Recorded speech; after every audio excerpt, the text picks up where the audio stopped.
Hey everyone, welcome back to the Working Dirt channel. Well, say hi to Ferdinand, our newly purchased yard art. Well, it's actually not quite yard art because this thing actually runs. It does work in the dirt. And so stay tuned so I can give you all the details about why I bought it, what we plan to use it for, and what it actually is.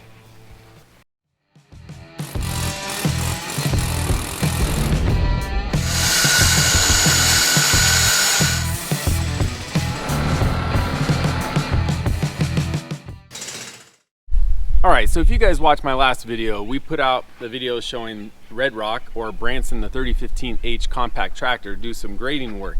And in order to do the rest of the grading that we have to do for all these campsites, it's going to be a lot of work, and I didn't want to put that much wear and tear on Red Rock. Now, you probably think, well, then why'd you buy the tractor? Well, I think on average compact tractors are more for pushing loose material. If you're going to be doing a bunch of deep grading and digging into native ground, that puts a lot of wear on machine, and they're not really designed for that. But bulldozers and excavators are.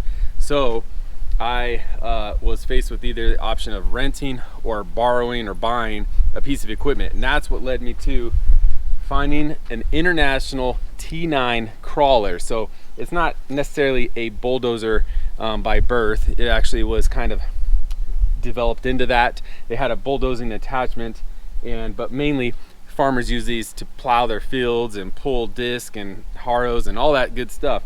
But they sold a blade with it, and what makes this machine super unique is that not only is it 70 years old and still runs, because I believe it's like late 40s or early 50s, is that whoever built or modified this dozer blade did a really good job and made it super beef. I mean, I'll give you a close-up here in a second, but not only did they beef it up, but they added some hinges so that it can actually tilt. It's not just a straight blade. So what else is unique is this thing is also not a diesel, it is gas. And while diesels are nice and offer a lot of power, I wasn't looking for a ton of power. Plus, especially this old, there's more maintenance involved with that. So this is actually a 36 cubic inch gasoline motor, big 4-cylinder motor, and it just puts. It's quiet. So we're going to start this up here in a second, but I'm going to give you a walk around and show you the details of this. But the thing I love the most is I have an International Scout, which is made in America, and so was this crawler, along with all of the other agricultural equipment. That's what they're known for. But this is, yes, not just a usable piece of machinery. It is an antique. I mean, it's just gorgeous to look at. I mean, I don't know. Yeah, red iron. What's more prettier than that, huh? Anyways, let's give you guys a close-up. All right, let's start from the front and work our way back. So the blade, the main thing I bought this thing for. As you can see right here, they welded some big angle iron and tube and then cut these slots so that you could put chain on it to tow it down to a trailer, or tie it down to a trailer, or use it to like wrap a log or something. They put some hard facing metal on the bottom of the blade and on the sides so that, you know, those would wear out first before you you know, start to eat into the actual blade. And on the side here, this is where they actually, I believe this gusset right here was all added, and then gusset behind the blade, I think that was all added because I can see how they kind of cut this 3/8 or 1/2 inch steel, and it really crudely. So they added a bunch of reinforcement on the bottom too. I mean, that's almost like a 5/8 3/4 inch thick plate on the bottom. And then right here, this is where the interesting fabrication was done, where they did like this pin. This is a joint, as you can see, and there's a pin that goes into here, and they have a grease fitting on the inside, and this pin allows this blade to rotate a little bit, and there's a zerk fitting so I can grease it up, and that allows it to pivot. And if you work your way back, you can see they added a bunch of reinforcing plates. And when I look online, there's, I mean, I never saw like two blades the same. I swear, you'd think you would, but it's like everyone like modified them or something. But working the way back, I'm assuming this was the original pin that came off the tractor. It's like this almost, it's like 2.5 inch solid steel, and they have a Zerk fitting on the inside. And then right here, this is like 1/2 inch plate just welded to this 3/4 inch plate, and then they have a double clevis here to hold this pin for this huge hydraulic. Pictures didn't show this size hydraulics sold with these tractors back then, but I mean, it's like someone who worked on heavy equipment who was also a welder, I feel like, modified this and beefed it all up. I mean, these are huge. So there's the Zerk fitting right there to grease that, which the first thing I did, I just got this about a week ago. I greased everything and checked the fluids, and the guy before me was a heavy equipment operator, pile driver guy who also lubed things and checked things the best he could. He blew one hydraulic hose, which he replaced this one. I plan to replace all the rest. And that's the thing about this which excites me. It's like whoever owned this, I'm sure there was several owners, continued to, you know, make it better, add an improvement to it, used it, and then sold it to the next guy. Not to mention I have all the manuals and some product brochures and stuff for like the winch, which was made in Stockton or sold in Stockton. We'll get to that in a second. But it's just been well cared for. Obviously, if this thing runs 7 years later, I mean, that's just amazing. So anyways, we're still on the blade here. Let's work around this side of the blade. This is where it gets more interesting. They again included these huge hydraulic rams. I mean, I'm so curious what size. When I go to the hydraulic fitting hose place, I'm gonna ask them, you know, what size, how much tonnage can this do? But huge joints. And again, here is the other pivot joint. They allowed the hydraulic hoses to be able to pivot over it, and then again there's a Zerk fitting right in there to grease it up. And then this blade, this kind of, I should put some grease in here, but this allows it to kind of pivot. So when this sucks in, then it drops down. When it pushes out, it lifts this corner up. And then here you have another gusset with the joint to allow it to pivot. I mean, someone really, I think, maybe worked with an engineer too, because this is kind of like, it's kind of complicated geometry as far as what it's doing. And you don't need a lot of angle or movement to get what you need, which is why, I mean, it's hard to explain, but if you try to simulate this, I guess I'm saying it involves friction no matter what you do, but you just need a little bit of movement to do what you want. So you I think, design it with a certain slop in the pins so that you can get the slight bit of movement you need, or angle. So again, back here they put a little cover over the hydraulic hoses. You know, the rams leak a little bit, but I've been using it, and sorry, she's a little dirty. I got to get back to using it, and so I didn't pressure wash it. Now, looking here, I took off one little screen they had here to protect all this, but there was a grill here to protect the front, and it just went around, because most farmers only use this to pull like disc and drags and stuff, so they never had this hydraulic ram. You know, most of them didn't use a hydraulic blade in the front, but for the guys who wanted this, they added right in here this hydraulic pump. You can see the hoses in there, and that would mount to the front.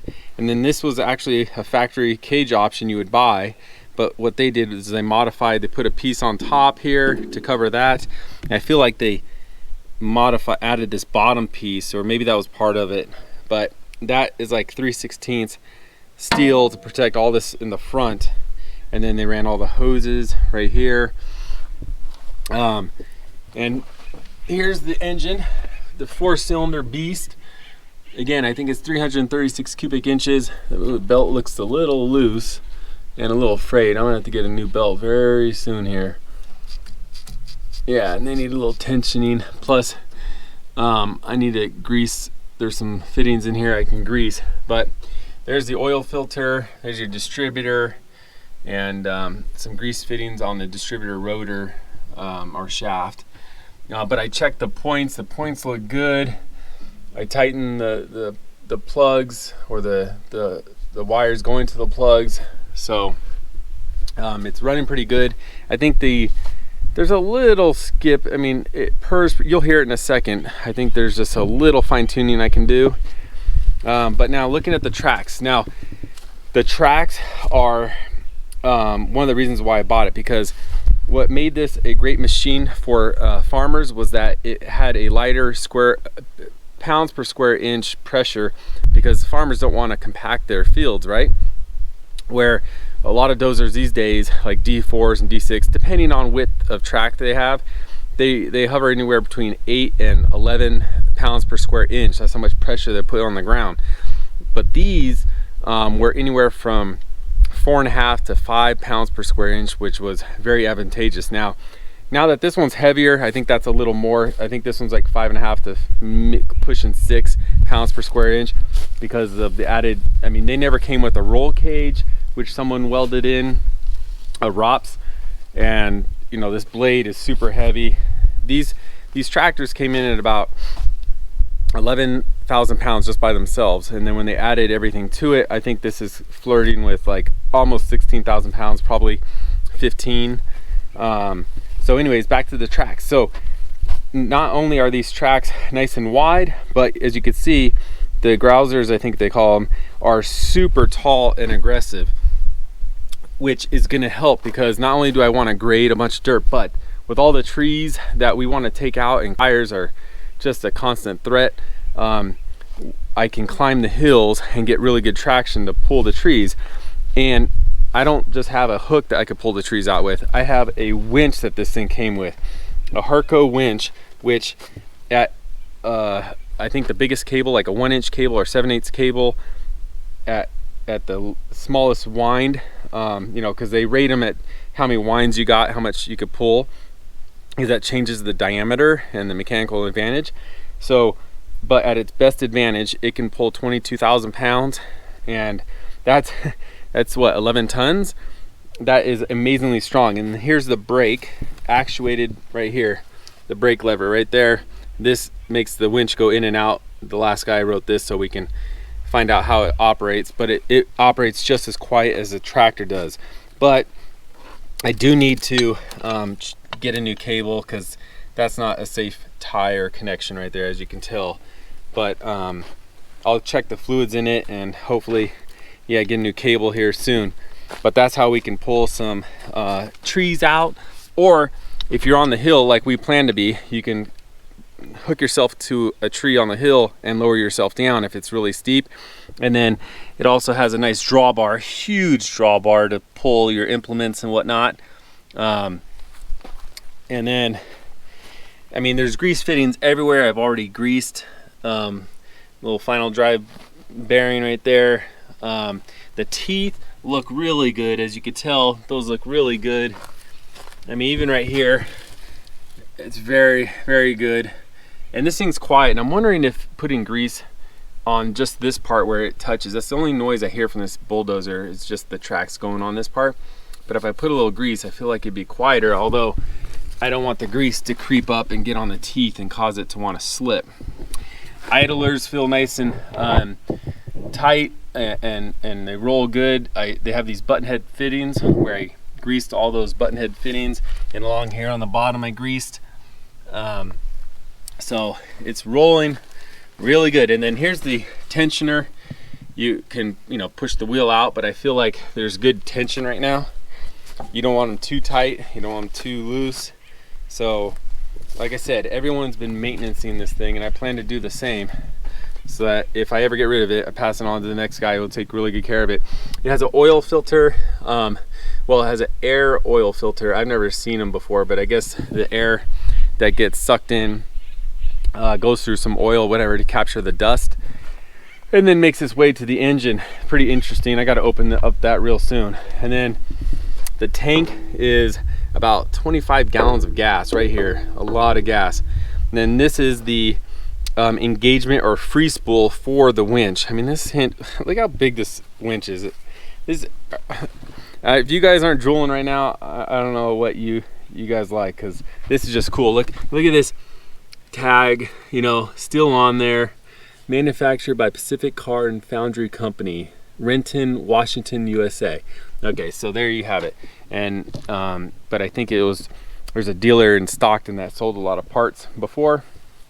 And then, all right, so you have the final drives rigidly connected to the frame right here. And then what's super cool is that this thing actually has somewhat kind of a suspension. There's your leaf springs so that the tractor can flex a little bit, kind of just like a compact tractor. They have a rigid rear axle, and then the front axle has a few degrees of play to make up for slightly uneven ground. Well, this has some super beef leaf springs, which is just super cool. And there's the intake. This is the screen they put on, someone put on to protect stuff in there. Really dusty. Like I said, I do have to clean it up. And then it does, of course, these things run on a 6-volt battery system, not a 12-volt. So they use a generator, not an alternator. And wait till you hear it start. It is just, I don't know. It's like a little mouse waking an elephant or something. And the steering, everything feels good. The steering clutches. This is the engagement for the motor. And then here's your brakes once you pull in your clutches. And then on the right side is the blade lift. That silver knob is the blade lift. And then this tilts the blade to the left and right. So, and then the other owner, Charlie, he put in a nice new water gauge, which works. I haven't verified myself by, you know, testing the water, but I see it move, and it runs like at 160, which I feel is a little cold, so I'm guessing that's more like 180, 190. Who knows? It's a big steel block. Maybe it does run cool, especially when these things hold like 60. I think this is around 40 gallons of hydraulic, transmission heavyweight gear oil or whatever. I think it's 90 weight gear oil. And that's a lot of oil in there. So maybe that helps cool the block, because the engine block is really tall, really big, connected to, you know, the rear frame. And I'll show you some pictures in the manual. But yeah, there you have it. Strong piece of equipment. And they used to have headlights in the front here. Obviously they put a roll cage on it, which is really crude, but for its time, I think it's cool. I would actually like to put a nice round roll cage on it, you know, with round tube, I should say. But I think they did enough work. We'll keep it like this, you know. And then, yeah, the radiator. The radiator, I am a little worried because the radiator, the top part is really rusty-ish looking, but everything below that is, you know, I think it's aluminum because it looks clean. There's clean fluid. So I don't know, the top part, they must have used like some stamped metal and just nasty looking. So I'm just wondering how the water pump is holding up. Obviously the temperature is good, but if the water pump gives up, I don't know what I would do. I guess maybe have it go rebuilt, hopefully. I don't know. That's the only thing that scares me. If there's certain parts that go out, hopefully I can find on some forums like the Red Power forum where to get a new part, or to get a guy who can rebuild them, who specializes in it. And again, yeah, it's just a risk I'm taking, you know. This was, I paid $7,750 for this, which is a really good deal. And I figured, you know what, I wouldn't buy something like this if a business depended on it. This is, you know, our hobby farm basically. So if it breaks, I am out the money, or, you know, I'm out of the time using it until it gets fixed. But that's the difference between, if you're thinking about buying a used piece of equipment and you rely on it to bring you income, don't buy this old. Buy, yeah, obviously something reputable, or rent, because you don't want to put yourself in a position where you can't get a job done. But I looked at bulldozing. So let me go over real quick the options we had. I was thinking, all right, since I am a general contractor, I could use a skid steer, and then attachments for a skid steer would cross over to my compact tractor. But as you know, skid steers, if you pay under 20 grand, you're buying a beat up skid steer, a compact track loader, not just the wheel loader, skid steers. And so when you're at 20 grand, I'm thinking, well, then why don't I just get a used one, and then, or not used, a new one.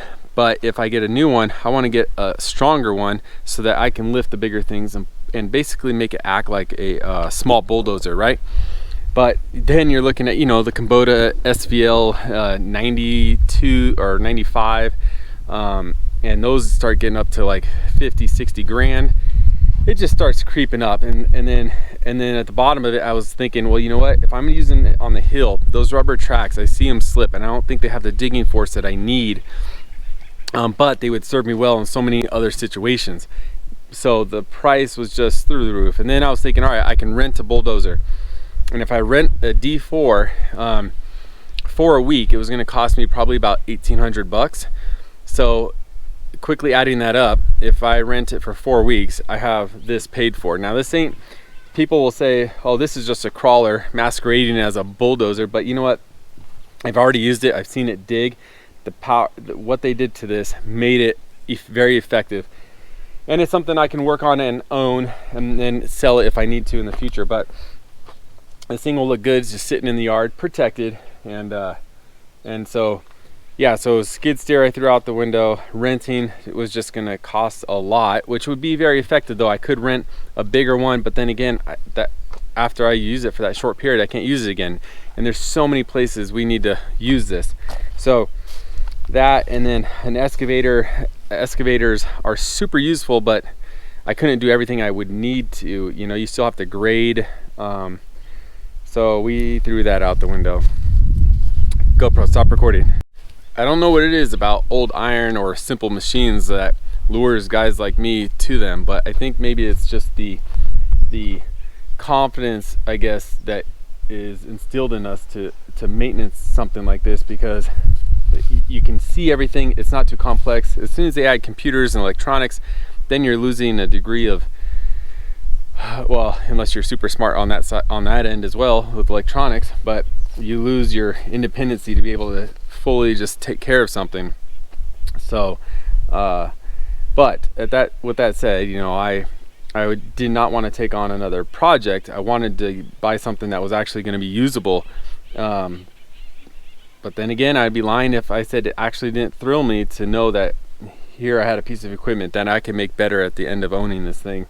Yeah, you know, put a new exhaust pipe on it, put some new hydraulic lines on it, give it some, you know, touch up paint. I mean, yeah, it's you know, and I appreciate the new machines, don't get me wrong. The efficiency and power of new machines, it's equally as exhilarating, but when these old machines do work, it just, well, leaves me speechless. All right, enough talking. Let's get up here and start this thing.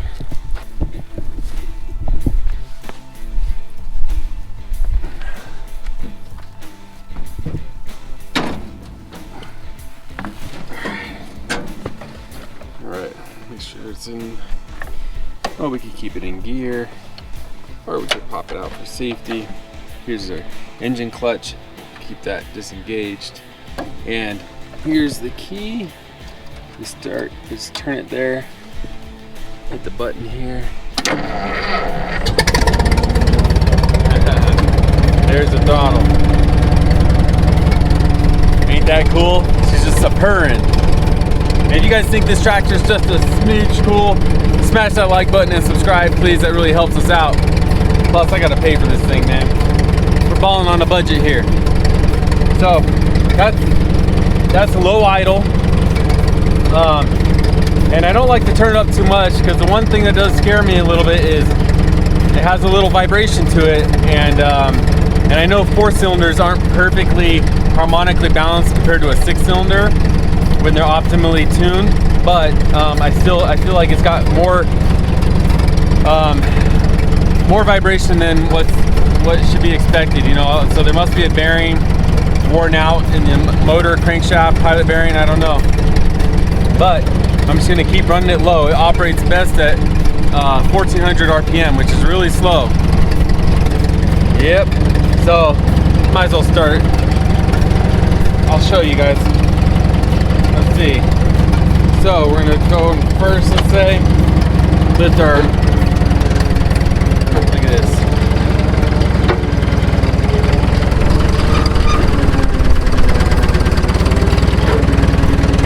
Ain't that cool? That is something else.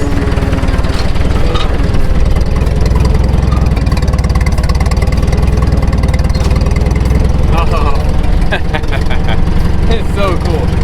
All right, yeah, so let me show you how we take off here. I got it, it's got a low reverse, 2, 3, first gear, high reverse, and 4. And here we go. So you just slowly engage right here. See how quiet it is? You can't even hear it. There's no sound effects here. That's just quiet operation. What that says is this thing's been well taken care of. All right. And then right here, you got they did a little makeshift choke right here, and forget what was in this circle, but the original tag International Harvester. Look at that. I think that says RPM max. Yep, pretty cool. All right, believe it or not, I actually think the manuals are as cool as the tractor, if not cooler, because the pictures are really clear. Every detail is in here that you need if you're going to maintenance it. Every spec for the most part. So let me show you. Here's the operator manual for a T9 crawler tractor, and it looks like the previous owners have written down some models of parts they probably replaced, like spark plugs, 023 gap, 23 thousandths gap, valves at 18 thousandths, fuel casting, you know, I don't know what that is, but that's all valuable information because I'm sure at some point it might be used again, obviously. Here you have a table of contents. Now here's a little description of the crawler. So, and a little history is, from what I read already, is that International had the strongest crawler, and then Cat came out with one which was stronger. Of course, you know how competition goes, so they came out with the diesel motor to compete with Cat. But look at that drawing. I mean, look how clean this manual is. 70-ish years old. Oh, that's what that round plate, electric hour meter, oh, which is not there. Surprising, huh? Yeah, I mean, just even the pictures are so good. Little gas can. That's it's got a huge, like almost a 3-inch inlet for your filling up your gas. And look at the little gas. They tell you use a funnel and a big gas can. There's the motor. I mean, troubleshooting guide right here for all parts. So I have the things that I've already looked at. And cooling system. And the lubricants, it shows you the coolant system, how it runs, where the thermostat is. Here, this is really cool. So this is the lubrication guide. It tells you what type of lubricant for what, for the rollers, the final drives, the gear housing, and then it also tells you at what hour marks, every hour, like every 10 hours, 120 hours, noted right here by this little legend and whatnot right here. And yeah, it tells you what oils. I mean, this is super clear and accurate. It's actually a little daunting, that's a lot. But it gets better. They actually have pictures that coincide with the lubricants to use. They show you exactly where. And look at how clear these pictures are. Obviously, this is like an original manual because we've all bought old manuals where they've been copied multiple times and they're hard and blurry to see.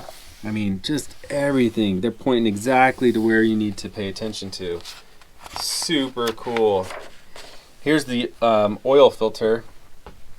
Yeah, just a little different style, I guess.